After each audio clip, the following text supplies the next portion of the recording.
Hi everyone. In this video, I'll be giving a quick overview on the recent release that we had. It's a new feature called as a sensitivity analysis study. The purpose of adding sensitivity analysis study was to allow engineers to assess how sensitive the underlying operating parameters is to the model results and to provide better mitigation planning. Sensitivity analysis is part of our Hub advanced features. Our sensitivity analysis workflow allows users to choose the parameter under study, define the data range, evaluate the results, and study the failed criteria. For users who have capability enabled, that's the advanced capability enabled, sensitivity analysis will be an additional tab tied to the base case or the base calculation that you have. The study is performed for the base case, and the configuration allows the user to essentially select the parameters that the user wants to define here. In this particular example case, this is my base case, and as you can see, this is my case data for the base case, and what we have is the maximum allowable combined stress is 80%, and it's tied to the spice value here.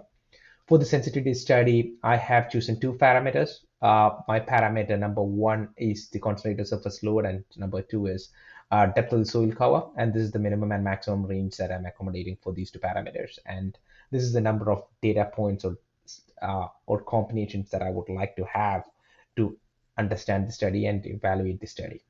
I click on the calculate button. It completes my calculation process. What you see is a table that's generated as part of the execution process. On the left is the input, study inputs that we have used for the variation. And on the right, what you see is the study results. You can manage your table by adding additional parameters from the results section by clicking on the add remove columns there.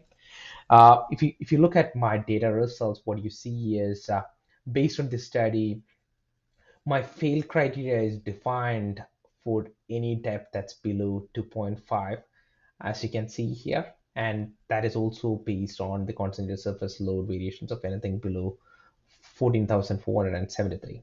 So when the depth is below 2.5 feet, I mean, you are instantly seeing the fail criteria getting kicked off here.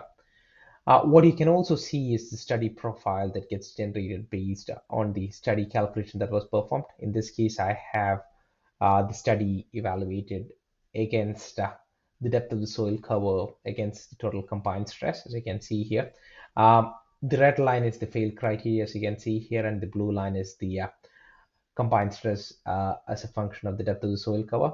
And here also what you're seeing here is for depth below 2.5, you see the total combined stress going above the permissible or allowed combined stress, and that is essentially what is defining the fail criteria here. Thank you.